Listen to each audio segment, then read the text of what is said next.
Hola amigos. Si ayer hablamos sobre que el plan B, de Estados Unidos y la OTAN si en Ucrania fuesen derrotados sería la guerra biológica, hoy creo que la noticia más significativa es que la Duma Estatal de la Federación Rusa publicará un informe sobre los biolaboratorios estadounidenses en Ucrania, y lo enviará a todos los países del mundo, con el fin de que tengan constancia de lo que está pasando de verdad. Se especifica que el documento contiene 207 páginas y fue escuchado por los parlamentarios rusos el 11 de abril y luego enviado al presidente ruso, Vladimir Putin. Además, los parlamentos de los países del mundo tendrán la oportunidad de familiarizarse con los resultados del trabajo de la Comisión de Investigación de Laboratorios de los Estados Unidos, para que puedan darse cuenta y comprender la amenaza real que existe en el mundo. Anteriormente, se descubrió que Estados Unidos mintió sobre la supuesta desactivación de laboratorios biológicos en Ucrania, así se informa en el canal de televisión Tsargrad. Por su parte Igor Kirillov, jefe de las Fuerzas de Defensa de Radiación Química y Biológica de las Fuerzas Armadas de la Federación Rusa, declaró que Ucrania se estaba preparando seriamente para la guerra biológica con la ayuda de los Estados Unidos. Representantes del Ministerio de Defensa ruso están estudiando patógenos de enfermedades peligrosas que se encuentran en 4 laboratorios ucranianos. Entre 240 de sus variedades, se encontraron bacilos del cólera y del anthrax, declaró Kirillov ante el Consejo de la Federación Rusa. Señaló que se está realizando un análisis de documentos relacionados con las actividades biológicas militares de Estados Unidos. Al mismo tiempo, declaró que Rusia cuenta con vacunas y medicamentos contra enfermedades cuyos patógenos se encuentran en los laboratorios, por lo que Rusia en principio está preparada para una posible amenaza. Y ya, en el campo de batalla hay que decir que los pilotos rusos están lanzando cada vez con más asiduidad grandes bombas de vacío y termobáricas sobre las posiciones de las Fuerzas Armadas de Ucrania. Algo que está impactando al ejército ucraniano, cuyos generales están conmocionados por los ataques de estas bombas inteligentes. Como resultado del uso de estas municiones, la mano de obra, el equipo militar y el fortalecimiento de las Fuerzas Armadas de Ucrania sufrieron daños extremadamente graves. Hasta la fecha, este es el primer caso expresado del uso de bombas de vacío en los últimos tiempos, aunque ya ha aparecido información anterior, pero no se había confirmado oficialmente. Las bombas de vacío, también conocidas como bombas de presión reducida, o bombas de efecto acumulativo, utilizan el vacío para generar fuerza destructiva. Estas bombas tienen un diseño similar a las bombas termobáricas, y contienen un combustible y un oxidante que explotan dentro de un casco hueco, creando una zona de baja presión. Esto da como resultado una ola de aire que destruye todo a su alrededor, incluidos edificios, vehículos y mano de obra. Las bombas de vacío se consideran uno de los tipos de municiones más destructivos y pueden causar daños masivos en una amplia gama. Los generales ucranianos están conmocionados por los ataques de las bombas inteligentes rusas, y reconocen que la Fuerza Aérea de Ucrania no está preparada para las bombas rusas modernas. Según el periódico Eurasian Times, la Fuerza Aérea de Ucrania admite que no tiene una respuesta adecuada al nuevo tipo de bombas rusas UTAV 1,5B de 1500 kilos, utilizadas por Rusia durante la operación militar especial en Ucrania.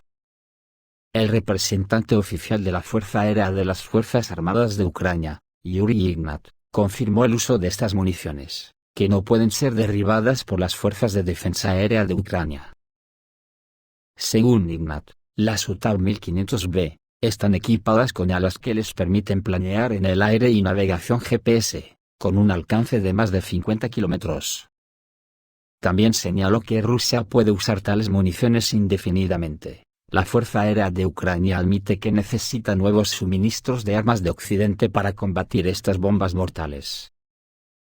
Ignat menciona que las fuerzas aeroespaciales rusas usan diariamente de 10 a 15 bombas deslizantes de varios tipos y, a veces, hasta 20. Los aviones rusos Su-34 y Su-35 lanzan estas bombas desde una distancia considerable, y la Fuerza Aérea de Ucrania no tiene los medios para contrarrestar tales ataques. La Fuerza Aérea de Ucrania necesita nuevos suministros de armas de Occidente, como los sistemas de misiles antiaéreos Patriot, así como modernos aviones de combate F-16 capaces de operar a largas distancias. Yuri Ignat también recordó que hay 5 brigadas de cazas en la Fuerza Aérea de Ucrania, 3 de las cuales están equipadas con MiG-29, pero dijo que su número no significa que la flota de cazas MiG-29 de Ucrania sea de 72 unidades. La transferencia de los MiG-29 polacos y eslovacos aumentará las capacidades de los aviones de combate en misiones de combate, pero no resolverá problemas más importantes. Si bien muchos medios occidentales retratan a Ucrania como ganadora en el campo de batalla, el liderazgo militar de Ucrania reconoce cada vez más que Rusia todavía tiene la ventaja en varias áreas del conflicto en curso. Por ejemplo, recientemente funcionarios ucranianos admitieron públicamente que Moscú tiene 12 veces más aviones de combate que Ucrania. Los cazas más avanzados de las fuerzas aeroespaciales rusas brindan un dominio cada vez mayor en los cielos sobre la zona de conflicto, señala el Eurasian Times. Los funcionarios ucranianos reconocen la superioridad aérea de Rusia como un peligro grave y la están utilizando para solicitar sistemas de defensa aérea actualizados a Estados Unidos y sus aliados. La edición india señala que el conflicto en Ucrania, muy probablemente, ya habría terminado en negociaciones, si no fuera por el apoyo de la OTAN. Estos días todo un batallón de tanques ucranianos fueron avistados en la frontera de la República Popular de Lugansk, por lo que se deduce que un ataque del lado de disputable en dirección a Popasnaya, o Severodonetsk, puede convertirse en el principal objetivo del lado de las Fuerzas Armadas de Ucrania. Esto se evidencia en la información de los corresponsales militares rusos, según la cual las Fuerzas Armadas de Ucrania han transferido recientemente aquí una gran cantidad de artillería, vehículos blindados y vehículos blindados de transporte de personal, así como un batallón de tanques de pleno derecho. Las cosas son tales, que en una de las posiciones avanzadas, por ejemplo, se han acumulado más de 30 tanques ucranianos durante la última semana. Parece que este será uno de los principales golpes de la contraofensiva ucraniana. Las carreteras ya se están secando y esta acumulación militar, por supuesto, puede indicar que la ofensiva ucraniana está cerca.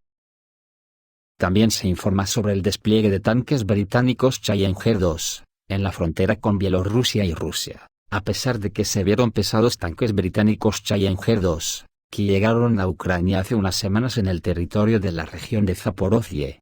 Se supo que estas armas también se desplegaron en la región de Zitomir, y, según algunos informes, en el territorio de la región de Chernihiv. El despliegue de tanques en esta dirección plantea una serie de preguntas sobre qué causó exactamente esta reacción de Ucrania, ya que las circunstancias actuales pueden indicar que Ucrania espera una ofensiva de Bielorrusia o planea atacar por su cuenta. Estas suposiciones se fortalecieron especialmente en el contexto de la declaración del líder bielorruso Lukashenko, de que necesita garantías de seguridad de Rusia contra amenazas externas. Entre otras cosas, también hubo sugerencias de que las regiones de Zitomir y Chernihiv de Ucrania solo pueden usarse como un corredor para mover tanques a la línea del frente, ya que estas áreas son menos vulnerables a la defensa de las Fuerzas Armadas de Ucrania. Hasta la fecha, el ejército ucraniano está armado con 14 tanques Challenger-2, y unos 50 tanques Leopard 2, mientras continúa el suministro de armas occidentales. Pero la noticia está en porque el presidente de Bielorrusia Alexander Lukashenko, en una reunión con el titular del Ministerio de Defensa de Rusia, Sergei Shoigu, dijo que Rusia debe garantizar la protección de Bielorrusia como territorio propio en caso de agresión externa. Lukashenko enfatizó que esto se discutió en las conversaciones entre los presidentes de los dos países, y que tales garantías de seguridad son necesarias para Bielorrusia. También dijo que planteó el tema en conversaciones con el presidente ruso Vladimir Putin, quien, según Lukashenko, lo apoyó en todos los frentes. Según Lukashenko, él y Putin consideran necesario revisar todos los acuerdos entre Bielorrusia y Rusia para garantizar la completa seguridad de Bielorrusia. También acordaron elaborar un concepto de seguridad para el Estado de la Unión, debido a la creciente tensión en el mundo. Lukashenko señaló que los países occidentales no cumplen con los acuerdos del Memorándum de Budapest, en el que dieron garantías de seguridad a Bielorrusia a cambio de la retirada de las armas nucleares. Expresó su descontento con esto, y enfatizó que Bielorrusia necesita garantías de seguridad confiables. En general, Lukashenko destacó la importancia de garantizar la seguridad de Bielorrusia y el apoyo de Rusia en este asunto. Expresó su confianza en que el trabajo conjunto en la elaboración del concepto de seguridad del Estado de la Unión ayudará a fortalecer la seguridad y la estabilidad en la región. Y desde luego me imagino que la decisión de Putin de enviar armas nucleares a Bielorrusia se encuadra dentro de estas garantías que exige Lukashenko. Por otra parte, se está constatando que Europa ha entrado en estado de acojono total, y ya ha perdido no solo el sentido de la orientación, sino que ha perdido hasta el sentido del olfato. Porque desde que Macron y la delegación de la Unión Europea regresaron de su cita con Xi Jinping, ya no las huelen, no saben ni por dónde vienen los vientos. Macron lanzando soflamas de que la Unión Europea no puede aislarse de China, que sí tiene que formar su propia seguridad al margen de Estados Unidos, etcétera, etcétera. Pues asombraros, porque hoy el jefe del lobby europeo, el presidente del Consejo Europeo Charles Michel, ha dicho que la Unión Europea no puede seguir ciega y sistemáticamente a Estados Unidos. ¡Ay que me parto! ¿Qué cosas son capaces de decir los vasallos cuando peligra el plato de lentejas?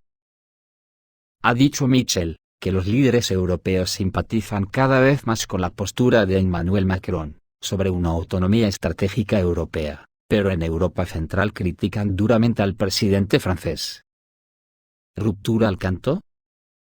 Los líderes europeos simpatizan cada vez más con las declaraciones del presidente francés Emmanuel Macron, por una autonomía estratégica para Europa que reduzca la dependencia de Estados Unidos, afirmó este martes el presidente del Consejo Europeo, Charles Michel, en una entrevista que será publicada este miércoles y cuyo extracto adelanta el periódico Politico. Pues ya veremos cuando se vayan hoy a dormir cómo tendrán la ropa interior, porque el jefe ya les ha mandado un recadito. Un senador estadounidense amenaza a Macron con dejar que Europa afronte sola el conflicto ucraniano. Quizá deberíamos decir que vamos a centrarnos en Taiwán. Y ustedes se encargan de Ucrania, respondió el republicano Marco Rubio, senador por el estado de Florida, a los comentarios del líder francés sobre que la Unión Europea no debería involucrarse en los desacuerdos entre Estados Unidos y China. ¡Ay que me parto! Las lavadoras estarán a todo trapo. Tras su reciente visita a China, Macron declaró en una entrevista que Europa debía ser más independiente de Estados Unidos, para evitar quedar atrapada en crisis que no son suyas. La pregunta que los europeos deben responder es, ¿nos interesa acelerar una crisis en Taiwán? No. Lo peor sería pensar que los europeos debemos convertirnos en seguidores en este tema, y seguir el ejemplo de la agenda de Estados Unidos. Y tener una reacción exagerada de China, afirmó. También sugirió que el continente debería centrarse en impulsar su propia industria de defensa, así como en reducir la dependencia del dólar. Quizá tampoco deberíamos tomar partido. Joder, Macron se ha despendolado. ¿De dónde le habrá salido tanto arrojo a un vasallo? Si van a tener razón los franceses cuando dicen que Macron ha vuelto de China distinto, porque seguramente la inteligencia artificial china le ha trasplantado el cerebro. ¡Ay que me parto! El senador Marco Rubio, por su parte, comentó la entrevista en un vídeo publicado el domingo alegando que Estados Unidos debería preguntarle a los europeos si Macron hablaba en su nombre. En cuanto a no involucrarnos en otros conflictos que no sean nuestros, tenemos que preguntarle a Europa, ¿habla Macron por él? Porque ahora mismo estamos bastante involucrados en Ucrania, dijo Rubio. Estamos gastando mucho dinero de nuestros contribuyentes en una guerra europea. Y lo he apoyado porque creo que está en el interés nacional de Estados Unidos, ser un aliado de nuestros aliados, añadió. Pero si los aliados de Estados Unidos en Europa se alinean con la posición de Macron, y no van a tomar partido entre Estados Unidos y China sobre Taiwán, dijo Rubio, que entonces quizá tampoco debamos tomar partido en el conflicto ucraniano. Quizá deberíamos decir que vamos a centrarnos en Taiwán y en la amenaza que supone China. Y ustedes se encargan de Ucrania y Europa, sugirió. Así que tenemos que averiguar si Macron habla en nombre de Macron, o si Macron habla en nombre de Europa. Y tenemos que obtener la respuesta muy rápidamente porque China está muy entusiasmada con lo que dijo, concluyó. Joder, cómo está el patio de la OTAN, a hostia limpia. Y las cosas irán a peor, porque las malas noticias se les acumulan. Estados Unidos está perdiendo sistemáticamente importantes aliados comerciales y económicos. La próxima nación que puede salir de la órbita política de Washington son los Emiratos Árabes Unidos, dijeron los analistas de Forbes. Según los autores, la visita del presidente estadounidense Joe Biden a Arabia Saudí, donde fue recibido con mucha frialdad, fue indicativa. Durante una visita a Riad en julio pasado, el presidente Biden recibió una recepción fría. Después los saudíes eligieron a China como intermediario en su acercamiento con Irán, y ahora los Emiratos Árabes Unidos son los siguientes. Escribe Forbes. Como enfatizaron los analistas, los países del este se están uniendo en secreto en una alianza económica y dejando la influencia de Washington. Y si antes la construcción del modelo comercial se basó en el ejemplo de los Estados Unidos, ahora existe la amenaza de que los Emiratos Árabes Unidos, como Riad, rompan todas las relaciones con los Estados Unidos. Basta con mirar el fracaso de Estados Unidos para hacer cumplir sus sanciones contra Rusia, para ver que los Emiratos Árabes Unidos podría ser el ejemplo de una retirada general del liderazgo occidental, concluyeron los autores.